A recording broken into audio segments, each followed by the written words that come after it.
నీకు గుర్తుందా, ఇదే విషయాన్ని నా మనసులో దాచుకోలేక నేను చాలా బాధపడ్డాను. నా మనసుని తేలికపరుచుకోవడానికి నా బాధ గురించి నాకున్న ఒక్కగానొక్క ఫ్రెండ్ శివకి చెప్తే వాడు నా మీదున్న అభిమానంతో మనిద్దరినీ సంతోషంగా చూడాలనే ఆశతో నీతో ఆ విషయం గురించి మాట్లాడినప్పుడు నువ్వు చాలా పెద్ద గొడవ చేశావు. అప్పుడు నేను చేస్తే తప్పు, ఇప్పుడు నువ్వు చేస్తే రైటు.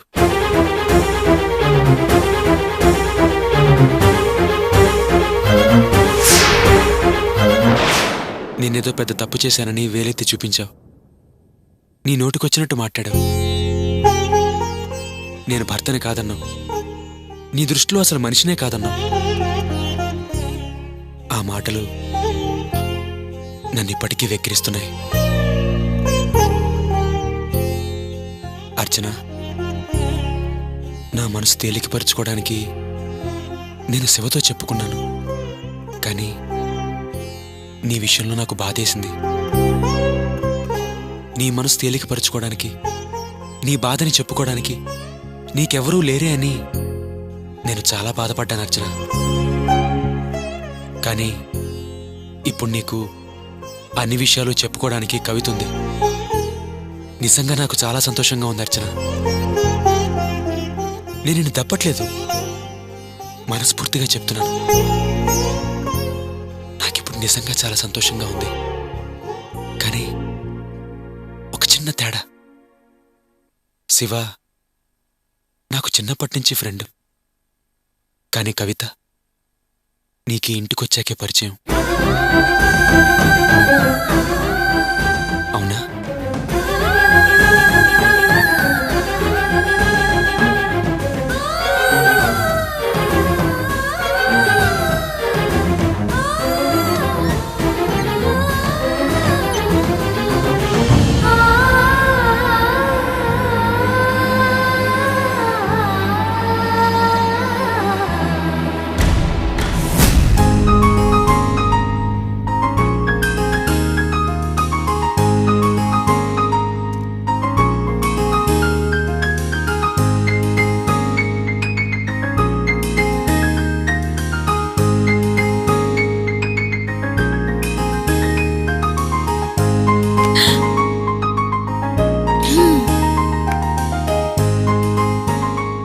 ఓయ్, ఏమైందే నీకు?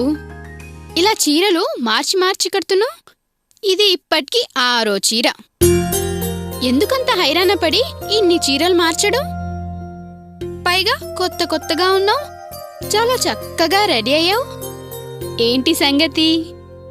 అటు బయటికి ఇటు ఇంట్లోకి ఈ పచార్లేంటి? Anything special? ఏయ్, నువ్వు తెలియనట్టు అడుగుతావేంటి? అన్నయ్య వాళ్ళ మేనేజర్ మన ఇంటికి వస్తున్నారు కదా. అవును, వస్తున్నారు. ఆయన్ని భోజనానికి పిలిచాము, వస్తున్నారు.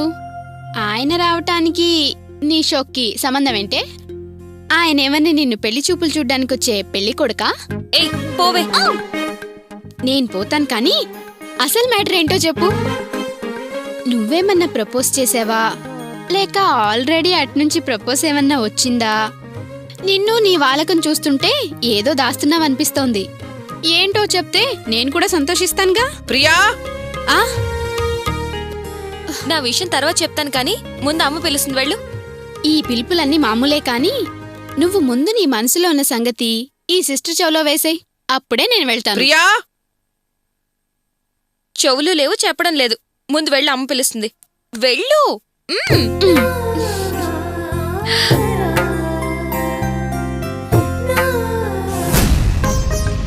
ఈ అప్పడాల ప్యాకెట్ ఎక్కడ పెట్టారో ఏమిటో. ఈ మధ్య మతిమరుపు ఎక్కువ అవుతుంది. ఎదురుగా ఉన్నవే కనపడి చావడం లేదు. ఈ వెతుకులాటకే జీవితం అంతా సరిపోతుంది. ప్రియా! ఏంటమ్మా?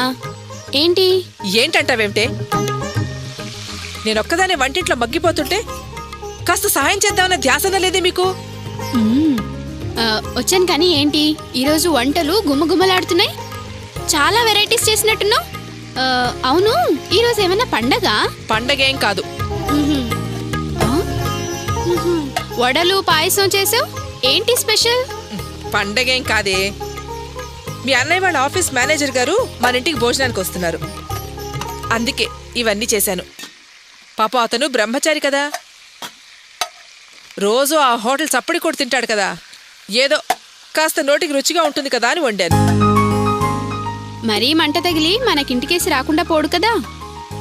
ఏమే, నేనేమన్నా వంట కొత్తగా చేస్తున్నానా? ఇంకొంచెం అని గిన్నెలని ఖాళీ చేసేస్తారుగా. కారం ఎక్కువైతే అలా ఎలా తింటున్నారే మీరు? ఏదో సరదాగా అన్నాను కానీ ఏంటి పిలిచావు? అప్పడాల ప్యాకెట్ ఇక్కడే ఎక్కడో పెట్టాను, కనిపించడం లేదు. సరే నేను చూస్తానుండు. ఇక్కడే ఉంది. కాస్త త్వరగా వెతుకో, ఆ అబ్బాయి వచ్చే టైం అయింది. అమ్మా ఇదిగో ఇక్కడే ఉంది. ఎక్కడా? ఇటీ. అమ్మయ్యా.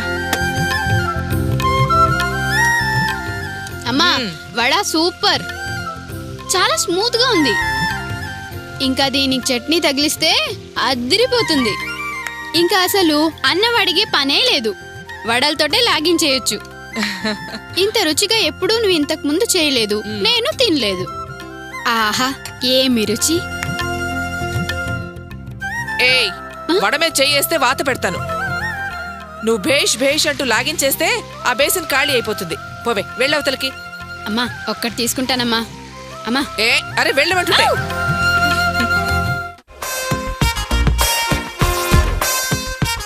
ఏంటనయ్యా నువ్వేంటి జన్మభూమి కార్యక్రమం మొదలు పెట్టావు? ఇవన్నీ ఎందుకు అంత నీట్గా అరేంజ్ చేస్తున్నావు? నాకు చెప్తే నేను చేసి పెట్టేదాన్ని కదా. మా మేనేజర్ వస్తానన్నారు, అందుకే ఎదురుగా అన్ని డస్ట్ పెట్టి కనిపిస్తే బాగుండదు కదా అని. ఏంటి అటు కావ్య ఇటు అమ్మ, ఇప్పుడు నువ్వు, అందరూ మేనేజర్ మంత్రమే చెప్పిస్తున్నారు. ఆయన ఏమన్నా ఈరోజు మనకు కొత్తగా పరిచయమా, లేక కొత్తగా మన ఇంటికి వస్తున్నారా? ఆల్రెడీ ఓసారి వచ్చి వెళ్ళిన ఆయనే కదా. ఈ హడావిడేంటో ఏమో నాకేం అర్థం కావట్లేదు. ఆ రోజు ఏదో సడన్ గా వచ్చారు, అర్జెంట్ పని ఉందని వెళ్ళిపోయారు. ఈరోజు స్పెషల్గా ఫ్రీగా మన కోసమే వస్తున్నారు. ఆయన ఎంత డిసిప్లిన్ మనిషో ఆల్రెడీ నీకు చెప్పాను కదా. ఎంత డిసిప్లిన్ మనిషో అంత నీట్నెస్ ని లైక్ చేసే మనిషి. రే వినోద్, నేను రెడీరా. ఎలా ఉందిరా ఈ షర్టు? Super daddy. అదేంటన్నా, అన్నయ్య వాళ్ళ మేనేజర్ మన ఇంటికి వచ్చే సంగతి మీకు తెలీదా? మీరేంటి ఇంత నీట్ గా డ్రెస్ అప్ అయి ఎక్కడికో బయలుదేరారు? ఏదైనా ఫంక్షనా? ఫంక్షనే, ఎక్కడో కాదమ్మా, మన ఇంట్లోనే. వినోద్ వాళ్ళ మేనేజర్ వస్తున్నాడు కదా, అందుకే కాస్త స్పెషల్ గా ఈ షర్ట్ వేసుకున్నా. ఏంటో అందరూ మేనేజర్ మాటే, నాకేం అర్థం కావట్లేదు. ఆయనలో అంత స్పెషాలిటీ ఏంటో, ఈ హడావిడేంటో అంత అయోమయంగా ఉంది. ఈ కంతే ఉంటుందిలే, ఎందుకంటే అందరిది ఒక మతం అయితే నీదొక మతం కదా. వరలక్ష్మి, నీ పని ఎంతవరకు వచ్చింది? అన్ని రెడీయేనా? అయిపోవచ్చిందండి. తెల్లవారుజామున మొదలు పెట్టింది, ఇంకా అయిపోయింది దగ్గరనే ఉంది. కానీ త్వరగా. ఏమో అంత అయోమయంగా ఉంది.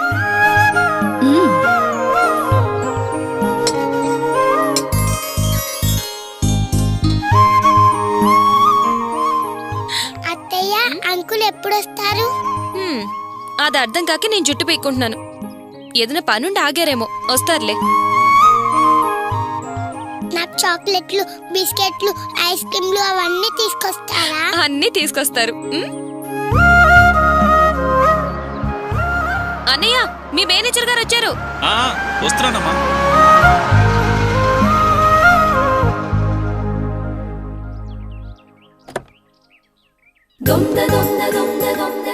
Hi uncle. రండి సార్, హాయ్. లోపలికి రండి. ఏంటి అన్ని తిట్టినా మళ్ళీ మొదటికే అన్నట్టు సార్ అంటున్నారు? సరే రా దిలీప్. రమ్య, ఇవిగా నీ ఫేవరెట్స్. Thank you uncle. రండి సార్. ఏ అగు, ఏంటి స్టోరీ పేర్లు పెట్టి పిలుచుకునేదాకా వచ్చింది? మరి నేను ఇందాకటి నుంచి అడుగుతుంటే ఉలుకులేదు పలుకులేదు. What is the matter? ఏయ్ పోవే. అరే కావ్య, రండి సార్. అమ్మా, నాన్న, రండి. మా మేనేజర్ గారు. నమస్కారం బాబు. బాగున్నారంటే? బాగున్నాం బాబు, కూర్చోండి. కూర్చోండి బాబు. మీరు మాట్లాడుతూ ఉండండి, నేను వెళ్ళి భోజనం ఏర్పాట్లు చేసేస్తాను. మీరేం హడావుడి పడకండి, తొందర ఏం లేదు, నిదానంగా కానివ్వండి. అలాగే. ఇంత క్రితం మీరు వచ్చినప్పుడు నేను ఇంట్లో లేను. మీ గురించి, మీ మంచితనం గురించి మా వినోద్ రోజు చెప్తూనే ఉంటాడు బాబు. ఏంటి వినోద్, నా మీద స్టోరీలు రాశారా? అదేం లేదు సార్, వాస్తవాలే చెప్పాను. నేను ప్రత్యేకంగా కల్పించి చెప్పిందేం లేదు. అయినా మా వాళ్ళకి మీ గురించి నేను చెప్పింది చాలా తక్కువ సార్. మ్మ్. అవును సార్. బాబు, మీ అమ్మా నాన్న వాళ్ళు ఎక్కడుంటారు? వైజాగ్లో ఉంటున్నారండి. మీరెంతమంది పిల్లలు? మిగిలిన వాళ్ళు ఏం చేస్తుంటారు బాబు? నాకు తోడబుట్టిన వాళ్ళు ఎవరూ లేరు, నేను ఒక్కనే. అలాగా? మరి అలాగైతే మీరొక్కడే ఇక్కడ అవస్థ పట్టం దేనికి? మీ అమ్మా నాన్నల్ని మీ వెంట తెచ్చుకుంటే బాగుండేది కదా. మీరనేది నిజమేనండి, నేను రమ్మనే అంటున్నాను. కానీ వాళ్ళు సొంత ఊరు సొంత ఇల్లు వదిలిపెట్టి రావడానికి ఇష్టపడటం లేదండి. తర్వాత చూద్దాం అంటూ వాయిదాలు వేస్తున్నారు. అది సహజమే, నేను అంతే. ఎప్పుడైనా పని మీద వేరే ఊరికెళితే మళ్ళీ ఎప్పుడెప్పుడు ఇంటికి వచ్చేద్దామా అని ప్రాణం లాగుతూ ఉంటుంది. సొంత ఊరి మీద సొంత వాళ్ళ మీద మమకారాలు అలాగే ఉంటాయి బాబు. కరెక్టేనండి.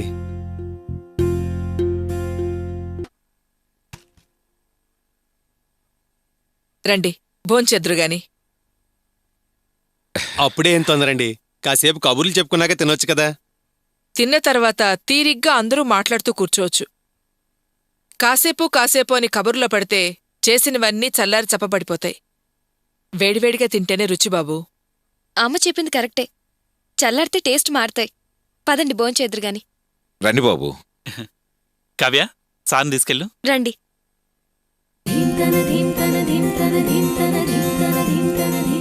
రండి.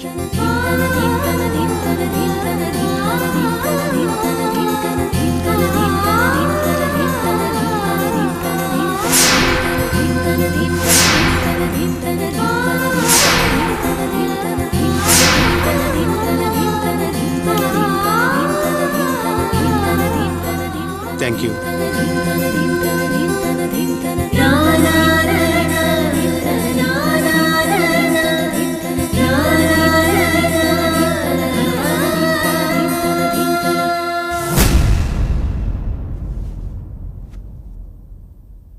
రండి సార్, రండి కూర్చోండి. కూర్చోండి బాబు. దేనికి విన్నది అరేంజ్మెంట్స్? అది కాదు సార్, మా ఇంట్లో డైనింగ్ టేబుల్ లేదు. మా అందరికీ కింద కూర్చొని తింటే అలవాటు. అందుకోసమే మీకోసమని ఈ ఏర్పాటు. ఏంటి వినోద్, నేను కింద కూర్చొని భోంచేయాలని అనుకున్నారా? మా ఇంట్లో డైనింగ్ టేబుల్ ఉన్నా నేను ఎక్కువగా కింద కూర్చొని భోంచేయడానికి ప్రిఫరెన్స్ ఇస్తాను. ఇలా సెపరేట్గా టేబుల్ చైరు వేసి నన్ను మీ నుంచి సెపరేట్ చేయకండి. నేను మీ అందరితో కలిసి మీ కుటుంబ సభ్యుడిగా గడపాలని వచ్చాను. ఆ ఆనందం నాకు దక్కనివ్వండి. మీలో ఒకటిగానే చూడండి, మీ వాడిగా చూడండి చాలు. ముందు అవన్నీ తీసేయండి వినోద్. తీయండి అంకుల్. ప్రియా, చాప తీసిరామ్మా.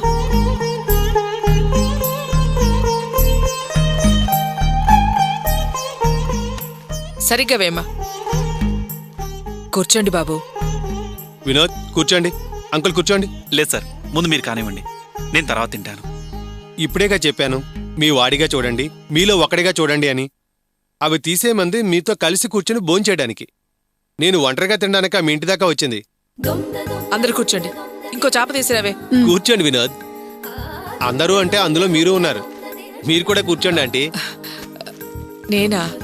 మరి వడ్డించేదెవరు? ఎవరికి కావాల్సింది వాళ్ళు వడ్డించి తింటారు. ముందు మీరు కూర్చోండి. కూర్చోండి వినోద్.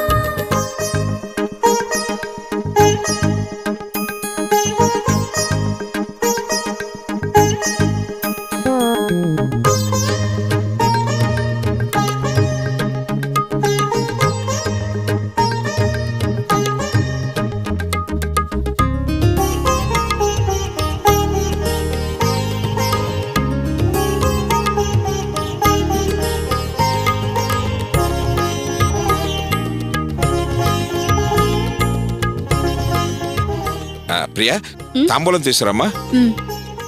నాన్న, సార్కి అలవాట్లేదు. అలాగా? ఆశ్చర్యపడాల్సిన విషయమే. ఈ కాలపు కుర్రవాళ్ళకి ఏ సంపాదన లేకపోయినా అలవాట్లు మాత్రం ఫుల్గా ఉంటాయి. డబ్బు విలువ తెలుసుకోకుండా వృధాగా ఖర్చు చేస్తుంటారు. అలాంటిది ఇంత మంచి పొజిషను, చేతి నిండా సంపాదన ఉండి కూడా ఎలాంటి అలవాట్లు లేకపోవడం అప్రిషియేట్ చేయాల్సిన విషయమే. అంతా మా అమ్మా నాన్నల పెంపకం. మంచి చెడు అనే తేడాలు స్పష్టంగా నా మనసులో నాటుకునేటట్టు చెప్పారు. చాలా స్ట్రిక్ట్గా పెంచారు. బాబు, వాళ్ళు వచ్చినప్పుడు తప్పకుండా మా ఇంటికి తీసుకురావాలి, మర్చిపోకూడదు. తప్పకుండా తీసుకొస్తానండి.